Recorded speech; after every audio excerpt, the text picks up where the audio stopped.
Hérouvine Daf Petet Amud Aleph, bonjour. Eh bien, Baruch Hashem, aujourd'hui nous allons commencer le nouveau Pérec, Kol HaGagot.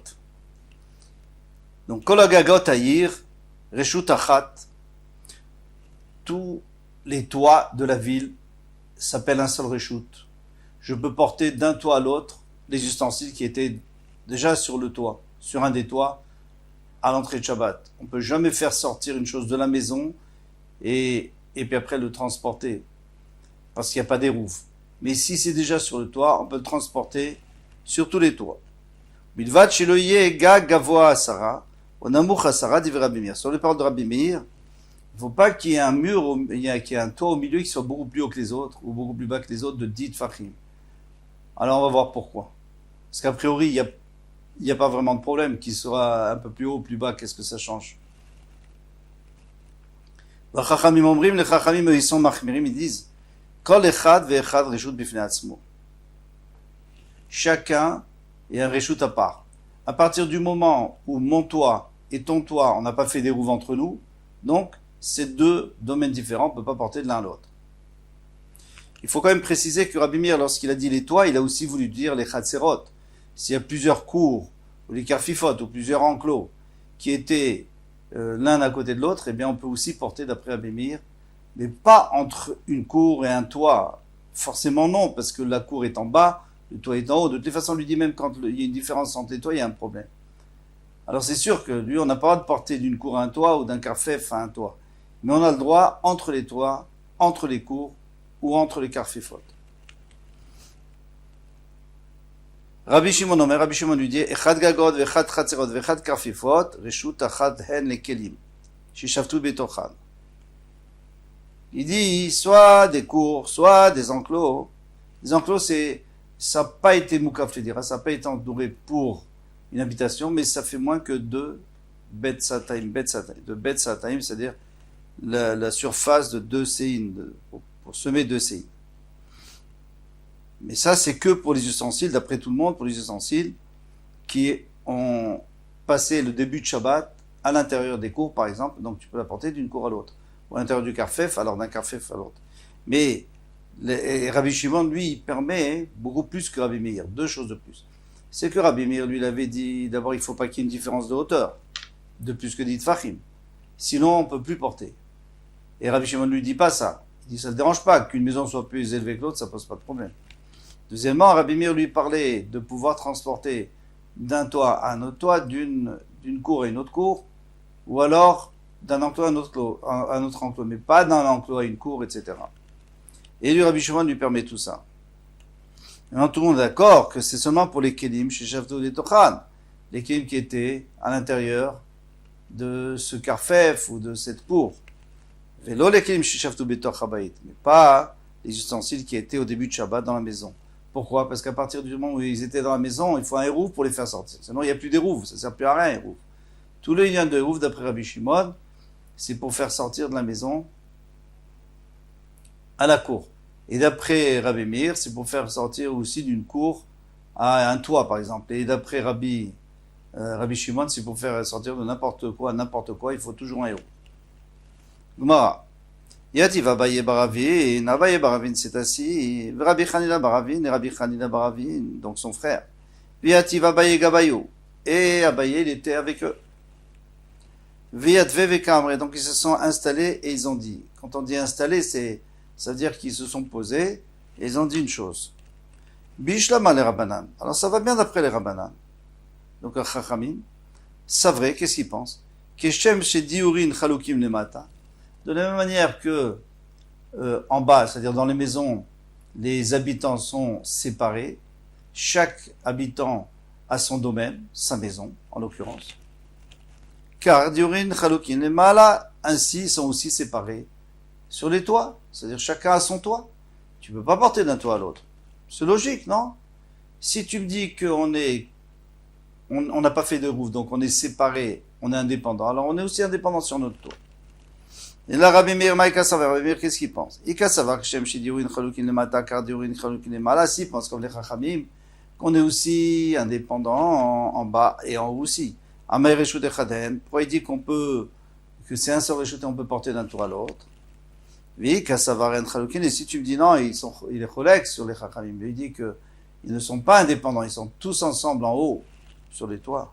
Les kol et malamiud reshut achati. Parce que dès que c'est plus que dit fachim, c'est un nouveau reshut. On sait que jusqu'à dit fachim, par exemple, ça peut être reshut arabim, ça s'appelle un domaine, et dès que tu passes à dit fachim, comme on a vu aussi, entre la cour et le balcon, pourtant c'est tout dans un reshut ayachid, eh bien ça change de reshut. Alors dans ce cas-là, afilu gag gavoa Sarah, même s'il y a un toit qui est plus haut que les autres de dit fachim, venamochiyut, nami, on pourrait porter, pourquoi Bimir dit qu'on peut pas porter? Qu'est-ce que ça peut me faire si un fait, ils font tous plus que dit fachim de haut. Combien fait une maison? 50 fachim. Alors qu'est-ce que ça peut me faire si un il fait 50 et l'autre il fait 60? Qu'est-ce que ça change? Amar, c'est toujours le même reshoot. Amar nous Abaye a dit, mais non, c'est aucun rapport avec un reshoot. Lo shamia lechou. Vous n'avez pas entendu, Ade Amar Avitzrak Baravdimi, ce qu'il a dit à Avitzrak Baravdimi. Omer ayer Rabbi Meir, il a dit, pourquoi il interdit quand le toit est plus élevé? Kol makom she'ata motzeh shte reshuyot. Chaque fois que tu verras un dénivelé de 2 reshuyot, c'est-à-dire de 10 tfachim, par exemple dans un khatser, d'un seul coup, il y a un poteau qui fait 10 tfachim de haut, ou alors un rocher, vient reshut achat. Mais en vérité, c'est le même reshut, puisque ça fait partie de reshut ayachid toujours.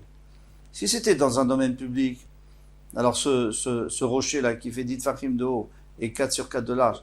Lui, il s'appelle Reshut Hayachid, donc c'est pas du tout le même domaine. Mais maintenant, on est dans un Reshut Hayachid, et il y a un endroit qui est plus élevé que les autres. Kigon Amoud Reshut Hayachid, par exemple, un poteau dans Reshut Hayachid, Gavo Asara Verachav Arba, qui est haut de 10 et large de 4, Assur les Katef Alaf, on n'a pas le droit de poser sa charge, quand on est dans Reshut Hayachid, bien sûr. On n'a pas de poser sa charge pour mieux l'arranger. Pourquoi? Mais tu es dans Reshut Hayachid, quel est le problème? De peur qu'après, quand tu seras dans le Reshut Arabim, et qu'il y aura un monticule qui fera 10 tfachim de haut, tu vas aussi poser ton sac. Et là-bas, c'est un Reshut Hayachid, puisque c'est, dans le Reshut Arabim, on a dit que dès que c'est plus haut que 10 tfachim, eh bien, ça devient un Reshut Hayachid. Donc, à cause de ça, même dans un Reshut Hayachid, on nous a interdit. C'est une grande choumra qu'il a fait Rabbi Meir, on n'est pas d'accord avec lui. Donc, même dans un Reshut Hayachid, on n'a pas le droit. Donc, si moi je suis sur les toits et que je considère que tous les toits, c'est le même Reshut Hayachid, d'un seul coup, il y a un toit qui est plus élevé de 10 tfachim des autres, c'est fini, c'est comme un poteau, c'est comme un rocher. Et je peux pas porter dessus. C'est logique. Achanami ici aussi, Xera Mishum Tel Bishut Arabim, ici aussi, dans l'histoire des toits, c'est qu'on a peur qu'après, quand tu seras dans le Reshut Arabim, tu vas faire la même chose, tu vas poser sur un monticule. Ça, vous minez, alors ils ont pensé, à Filou Martéchet. Imaginez-vous qu'il y a un mortier, donc, c'est volumineux un mortier, c'est 4 tfachim de large, c'est sûr, et peut-être 10 tfachim de haut. Alors maintenant, on n'a pas le droit de poser dessus, dans le Reshut Arabim, dans le Reshut Hayachid. La filou gigit, ou même une jarre, qui fait 4 sur 10. Amar Leo Abaye a dit, Achi Amarmar, c'est un dit notre maître, Lo Amar Rabbi Meir. Non. Meir, il a parlé, la Hamoud, Ve'amat Arechaim. Un Hamoud, donc un poteau qui est fixe. Ve'amat Arechaim, c'est le socle de la meule. Alors la meule, il y a un socle qui est assez volumineux et très lourd et qui reste toujours sur place. Oïd Vadam Kover Laïmakom, puisque l'homme lui fixe un endroit et le laisse là-bas. Donc à ce moment-là, ça fait partie du décor. Alors à ce moment-là, on n'a pas le droit de poser dessus, d'après Rabbi Meir. Mais si c'est un kéli qu'on déplace tout le temps, non, alors c'est sûr que non. Ve'are kotel sheben shte chatzerot, alors dans ce cas, moi j'ai une question. Un kotel sheben shte chatzerot. S'il y a un mur entre 2 cours, des kavois, tu es d'accord avec moi que le mur est fixe, hein, on ne déplace pas le mur. Ve'amar Rav Yehuda, et Rav Yehuda dit, Keshetim tzelomar le livre Rabbi Meir. Quand tu vas comprendre les paroles de Rabbi Meir, eh bien tu vas dire que Gagin reshut le'asman, que d'après lui, les toits, bien sûr que c'est un reshut le'asman, c'est-à-dire que tous les toits c'est le même reshut, d'après Rabbi Meir. C'est ce qu'il a dit Mifouraj dans la Mishnah. Mais Chatzerot, ça aussi tu peux deviner de ce qu'il dit, Chatzerot reshut le'asman. Les Chatzerot aussi, les cours, c'est un reshut à part, c'est-à-dire que moi je peux porter d'une cour à l'autre. Karfifot, reshut le'asman. Et maintenant les karfifot, les enclos, on peut porter de l'un à l'autre. D'après Rabbi Meir, uniquement les cours entre elles et les karfifot entre elles, pas comme Rabbi Shimon qui dit même de l'un à l'autre. Maïlav des charil est-il tous les derrière côtés, n'est-ce pas, qu'on peut porter même s'il y a un mur. parce que généralement entre les cours il y a un mur, bien entendu. Sinon, c'est une cour qui est ouverte, à ce moment-là, il faut faire un hérouve avec l'eau, avec les autres et tout. Ici, c'était une cour fermée. Donc si c'est une cour fermée, alors comment tu fais? Puisque le mur il fait dit Tfachim, forcément, sinon c'est pas un mur. C'est pas une cloison, une clôture. On est obligé de faire dit Tfachim. Le problème, c'est qui dit que je vais poser sur le mur? Si je pose sur le mur, alors c'est sûr que c'est pas possible. Rabbi Meir va pas autoriser, il va pas autoriser parce qu'il lui a dit qu'on n'a pas à le mettre sur un endroit qui est fixe et qui fait 10 tfachim de haut et 4 de large. Donc, souvent le mur il fait comme ça. Donc je peux pas poser dessus. Mais peut-être que je fais passer et dans l'autre cour et je pose pas sur le mur. Eh bien, le Chazon Ish il dit, et il dit qu'il apprend du Ravad que non, même si on pose pas, on n'a pas le droit de franchir ce rocher. Je suis dans un domaine privé, il y a un rocher, je n'ai pas le droit de le franchir. Même si je ne pose pas dessus. Il faut que je fasse le tour. Mais là, il ne peut pas faire le tour puisqu'il a un mur. Amaravuna bar Yoda, Amarav, Shechet, lo leachnis aussi des ftachim. Mais non, je passe par les portes parce que dans les murs, entre les cours, il y a toujours une porte. Donc je passe par la porte. Ah, là, j'ai pas de problème parce que je vais pas passer par un endroit qui fait 10 tfachim de haut puisque la porte, elle est ouverte complètement. Donc je passe et les portes, ça rend pas assourd de porter dans une cour. Puisque la porte, on a le droit d'avoir une porte jusqu'à 10 amot de large. Ça, c'était Rabbi Meir. Maintenant, on va développer les Chachamim. Chachamim omrim, kol echad ve'echad, reshut bifnei atzmo. Chachamim disent non. Chaque cour, c'est un reshut à part. Chaque toit, un reshut à part. Chaque karfef, un reshut à part. Tu peux pas passer de l'un à l'autre. Impossible. C'est logique. Itmar, il a été dit au Beth Midrash. Rav Amar, en metaltelim bo el arba amot.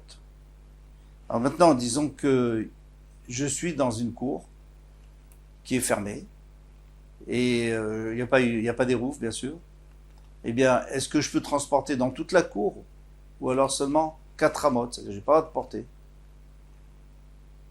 Les kelim qui étaient déjà dedans, je parle maintenant. Alors, Rav Amar, en metaltelim bo el arba amot. Shmuel Amar mutar etatel bekulo. Et Shmuel dit que j'ai le droit de porter excusez-moi, on parle pas d'une cour, on parle d'un toit. On est toujours dans le toit, hein, parce que les Chachamim ici, ils ont parlé de toit. Donc maintenant, j'ai un toit. Donc il n'y a pas de mur, bien sûr. Entre les toits, il n'y a pas de cloison. Alors, j'ai un toit. Je ne peux pas passer sur le toit du voisin avec des objets. D'accord. Mais est-ce que j'ai le droit de porter sur mon toit? Ou pas? Parce que justement, il n'y a pas de mur. Autour du toit, il n'y a pas de mur. Disons qu'il n'a pas fait de mur. S'il a fait un garde-fou, il n'y a pas de problème. Mais souvent, il n'y a pas de garde-fou tout simplement parce qu'il y a un autre toit à côté. Donc, je n'ai pas besoin. On ne va pas tomber. Alors, qu'est-ce qu'il dit ici? Itmar, Ravamar, Emetaltin, Boiler, Bahamot. Il dit à partir du moment où je n'ai pas de mur, eh bien, je ne peux pas porter plus que 4 amot parce que mon toit n'est pas fermé. Ça ne s'appelle pas un domaine privé fermé. Shmuel Amar, Moutar, les Taltel Bekulo. Je me dis que, mais non, j'ai le droit de porter sur tout mon toit. Mais mechitzot nikaro dekula malopligé. Si il y a des mechitzot, des cloisons qui sont visibles. Alors, quand je dis qu'il y a des cloisons, c'est imaginaire. Parce que j'ai 2 maisons qui se touchent pas tout à fait. Donc, je vois qu'il y a un espace entre eux. Donc, je peux considérer qu'il y a le mur de la maison de gauche qui monte et le mur de la maison de droite qui monte. Pourquoi? Parce qu'on peut dire le principe de Goudassik. Goudassik, c'est-à-dire que si j'ai un mur de 10 tfachim de haut, je peux le continuer virtuellement. Donc je considère qu'il augmente, qu'il monte, et ça fait que tous les toits sont entourés virtuellement. Ça, c'est quand les maisons sont un peu séparées. Donc là, tout le monde est d'accord. Même Rav sera d'accord qu'on a le droit de porter sur tout le toit. Maintenant, qui pliait, quand est-ce qu'ils ont marqué des mechitzot chez Nanikarot, des mechitzot qui ne sont pas visibles. Pourquoi? Parce que les maisons sont vraiment collées l'une à l'autre.